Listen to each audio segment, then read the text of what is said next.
नमस्कार, ये आकाशवाणी पटना है। अब आप अभिषेक दास से प्रादेशिक समाचार सुनिए। पहले मुख्य समाचार। देश भर में आज 11वां अंतर्राष्ट्रीय योग दिवस उत्साहपूर्वक मनाया जा रहा है। प्रधानमंत्री नरेंद्र मोदी ने विशाखापत्तनम में आयोजित समारोह का किया नेतृत्व। राजधानी पटना समेत प्रदेश भर में योग सत्रों का आयोजन। राज्यपाल आरिफ मोहम्मद खां, उप मुख्यमंत्री सम्राट चौधरी, विजय कुमार सिन्हा और स्वास्थ्य मंत्री मंगल पांडे समेत बड़ी संख्या में लोगों ने किया योगाभ्यास। केंद्र सरकार ने बिहार को पथ निर्माण के लिए 33,464 करोड़ रुपए की एक मुश्त राशि जारी की। और मौसम विभाग की आज कैमूर, रोहतास, औरंगाबाद, किशनगंज, अररिया, पूर्णिया और बक्सर जिले में कुछ स्थानों पर भारी बारिश की चेतावनी। अब समाचार विस्तार से। आज 11वां अंतर्राष्ट्रीय योग दिवस है। इस अवसर पर आंध्र प्रदेश के विशाखापत्तनम में आयोजित मुख्य आयोजन में प्रधानमंत्री नरेंद्र मोदी शामिल हुए। प्रधानमंत्री के साथ 3 लाख से अधिक प्रतिभागी योग सत्र में शामिल हुए। इनमें भारतीय नौसेना के 11,000 कर्मी भी शामिल थे। योग सत्र विशाखापत्तनम के आरके बीच से भोगपुरम तक लगभग 26 किलोमीटर के दायरे में आयोजित हुआ। इस आयोजन से नया गिनीज विश्व रिकॉर्ड बनने की आशा है। इस अवसर पर प्रधानमंत्री नरेंद्र मोदी ने देश और दुनिया के सभी लोगों को अंतर्राष्ट्रीय योग दिवस की शुभकामनाएं दी। उन्होंने कहा कि योग पूरी दुनिया को जोड़ रहा है। देश और दुनिया भर के सभी लोगों को इंटरनेशनल योग डे की बहुत बहुत शुभकामनाएं।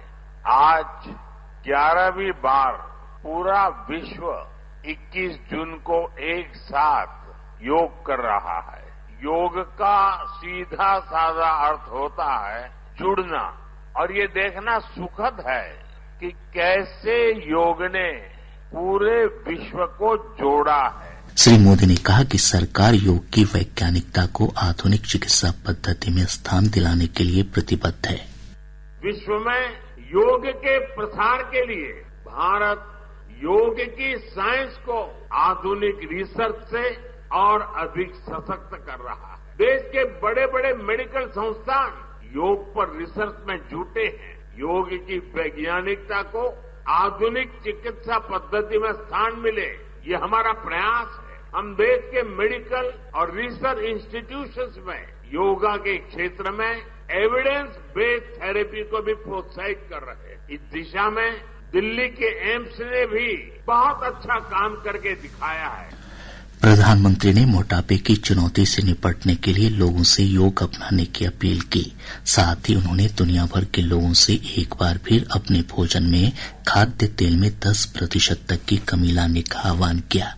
इधर प्रदेश में योग दिवस पर कई कार्यक्रम और योग सत्रों का आयोजन किया गया।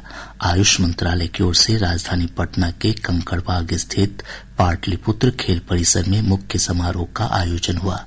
यहां उप मुख्यमंत्री सम्राट चौधरी, विजय कुमार सिन्हा, स्वास्थ्य मंत्री मंगल पांडे समेत कई गणमान्य लोगों ने सामूहिक योगाभ्यास कार्यक्रम में भाग लिया।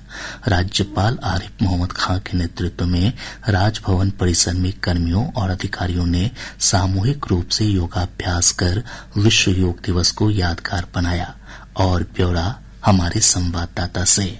राज्य में अंतर्राष्ट्रीय योग दिवस पूरे उत्साह और एक पृथ्वी एक स्वास्थ्य के संकल्प के साथ मनाया गया। राज्य में अधिकतर हिस्सों में लगातार हो रही बारिश के बावजूद लोगों में योग को लेकर काफी उत्साह देखा गया। कई स्थानों पर लोगों ने इंडोर ही योगाभ्यास किया। वहीं सुबह सुबह उत्साही लोगों ने पार्क और अपनी अपनी सोसाइटी में सामूहिक योगाभ्यास और यौगिक क्रियाओं में भाग लेकर सामूहिक चेतना का संदेश दिया। अंतर्राष्ट्रीय योग दिवस को लेकर स्कूली बच्चों, युवाओं और हर वर्ग के लोगों में काफी उत्साह देखा गया। पटना के कंकड़बाग स्थित पाटलिपुत्र स्पोर्ट्स कॉम्प्लेक्स में आयोजित राजकीय समारोह में स्कूल कॉलेज के बच्चों के अलावा विभिन्न संस्थाओं और मेडिकल कॉलेज, आयुष कॉलेज के शिक्षकों और पदाधिकारियों ने भी भाग लिया। भारत नेपाल सीमा पर विभिन्न चौकियों पर एसएसबी के कर्मियों ने योगाभ्यास कर कर्म के साथ योग अपनाने का संदेश दिया। धर्मेंद्र कुमार राय, आकाशवाणी समाचार, पटना।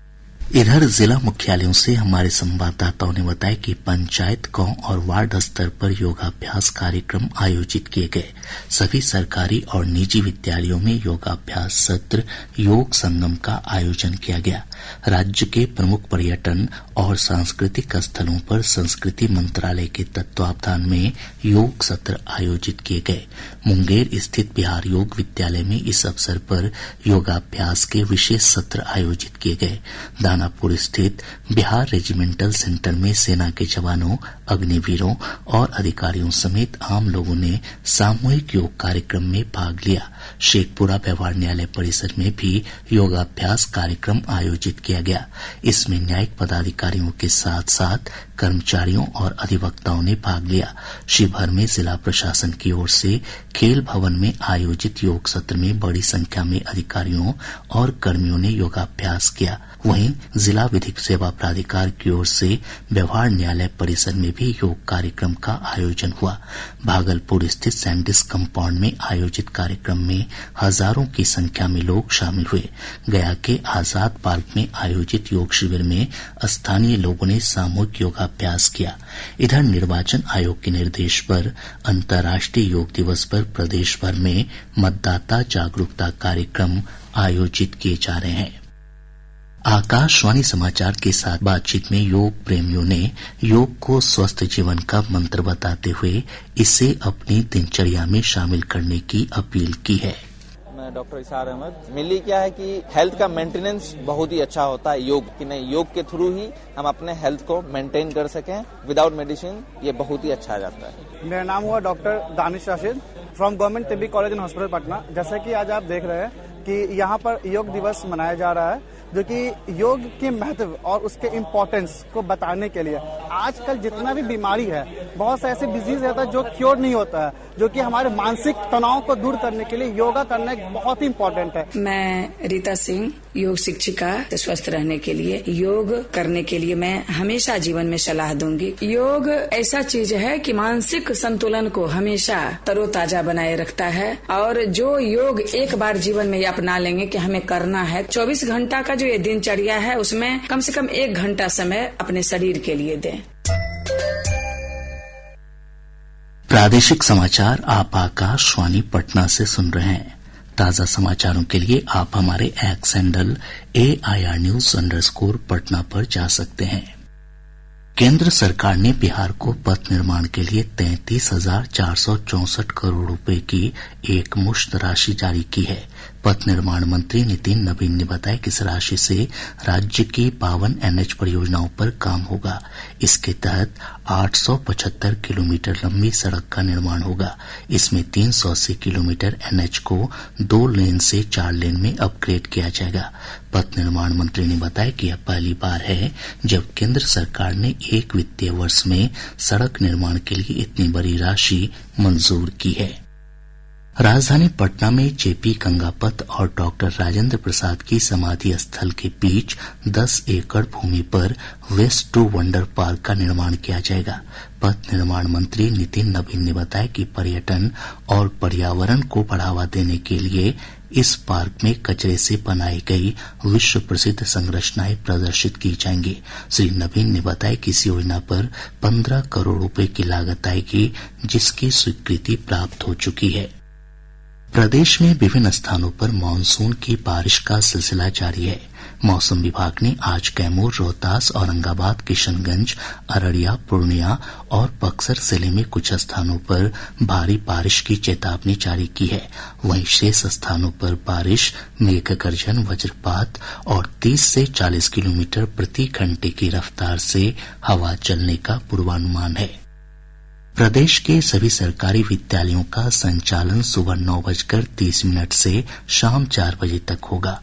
शिक्षा विभाग ने इस संबंध में आदेश जारी किया है। आदेश में कहा गया है कि गर्मी की छुट्टी समाप्त होने के बाद नई समय सारणी के अनुसार विद्यालय संचालित होंगे। बिहार लोक सेवा आयोग ने अभ्यर्थियों की सुविधा के लिए एक और हेल्पलाइन नंबर जारी किया है। इस हेल्पलाइन नंबर पर छात्र किसी भी समस्या के समाधान के लिए संपर्क कर सकते हैं। आयोग का नया हेल्पलाइन नंबर है 8235422867। और अब जिलों से प्राप्त संक्षिप्त समाचार। राजस्व और भूमि सुधार विभाग ने किशनगंज जिले के ठाकुरगंज की अंचलाधिकारी सुचिता कुमारी को तत्काल प्रभाव से निलंबित कर दिया है। निलंबित पदाधिकारी पर दाखिल खारिज में गड़बड़ी करने का आरोप है। पटना पुलिस लाइन में तैनात दारोगा देवमोहन सिंह को दारोगा बहाली के नाम पर ठगी करने के आरोप में गिरफ्तार किया गया है। देवमोहन सिंह ने एक अभ्यर्थी से दारोगा परीक्षा में सफल कराने के एवज में 13 लाख रुपए लिए थे। सहरसा सदर थाना क्षेत्र के चांदनी चौक स्थित एक होटल से पुलिस ने 4 साइबर अपराधियों को गिरफ्तार किया है। ये सभी लोन दिलाने के नाम पर लोगों से ठगी करते थे। बक्सर के वीर कुंवर सिंह सेतु पर एक 4 पहिया वाहन अनियंत्रित होकर नदी में गिर गया। वाहन में 2 लोग सवार थे, जिसमें एक का शव बरामद कर लिया गया है। पटना के तनियावा थाना क्षेत्र अंतर्गत ब्रह्म स्थान के पास एक तेज रफ्तार ट्रक की चपेट में आने से मोटरसाइकिल सवार 2 भाइयों की मौत हो गई। पूर्णिया जिले के डंगराहा सहायक थाना क्षेत्र में वाहन जांच के दौरान पुलिस ने एक ट्रक से 1 करोड़ रुपए मूल्य का प्रतिबंधित कप सिरप बरामद कर ट्रक चालक को गिरफ्तार किया। 3 लाख रुपए के इनामी नक्सली अखिलेश सिंह भोक्ता ने कल गया एसएसपी के समक्ष हथियारों के साथ आत्मसमर्पण कर दिया। अब पटना से प्रकाशित प्रमुख समाचार पत्रों की सुर्खियां। आज के सभी समाचार पत्रों ने प्रधानमंत्री नरेंद्र मोदी के बिहार दौरे से जुड़ी खबर को प्रमुखता से प्रकाशित किया है। हिन्दुस्तान ने प्रधानमंत्री के बयान को सुर्खी बनाते हुए लिखा है, बिहार बाबा साहेब का अपमान बर्दाश्त नहीं करेगा। दैनिक जागरण ने इसी खबर का शीर्षक दिया है, पंजे और लालटेन ने लोगों के स्वाभिमान को ठेस पहुंचाया। दैनिक भास्कर ने चुनाव आयोग के निर्देश को प्रमुखता देते हुए लिखा है, 45 दिन में चुनाव को चुनौती नहीं मिली तो फुटेज नष्ट करें। प्रभात खबर ने लिखा है, विधायक मिश्री लाल यादव की सदस्यता खत्म। एक अन्य खबर में अखबार लिखता है, गंगा और गंडक सहित 9 नदियों का बढ़ रहा जलस्तर। राष्ट्रीय सहारा के शब्द हैं, कोचिंग संस्थानों और डमी स्कूलों की जांच के लिए केंद्र ने बनाई समिति। आज अखबार की प्रमुख खबर है, रेलवे ने वेटिंग लिस्ट पर लगाई 25% सीमा। और अब अंत में मुख्य समाचार एक बार फिर। देश भर में आज 11वां अंतर्राष्ट्रीय योग दिवस उत्साहपूर्वक मनाया जा रहा है। प्रधानमंत्री नरेंद्र मोदी ने विशाखापत्तनम में आयोजित समारोह का किया नेतृत्व। राजधानी पटना समेत प्रदेश भर में योग सत्रों का आयोजन। राज्यपाल आरिफ मोहम्मद खां, उप मुख्यमंत्री सम्राट चौधरी, विजय कुमार सिन्हा और स्वास्थ्य मंत्री मंगल पांडे समेत बड़ी संख्या में लोगों ने किया योगाभ्यास। केंद्र सरकार ने बिहार को पथ निर्माण के लिए 33,464 करोड़ रुपए की एक मुश्त राशि जारी की। और मौसम विभाग की आज कैमूर, रोहतास, औरंगाबाद, किशनगंज, अररिया, पूर्णिया और बक्सर जिले में कुछ स्थानों पर भारी बारिश की चेतावनी। इसके साथ ही आकाशवाणी पटना से प्रसारित प्रादेशिक समाचार का ये अंक समाप्त हुआ। आकाशवाणी पटना से अगला समाचार बुलेटिन दोपहर 2 बजे प्रसारित किया जाएगा। नमस्कार।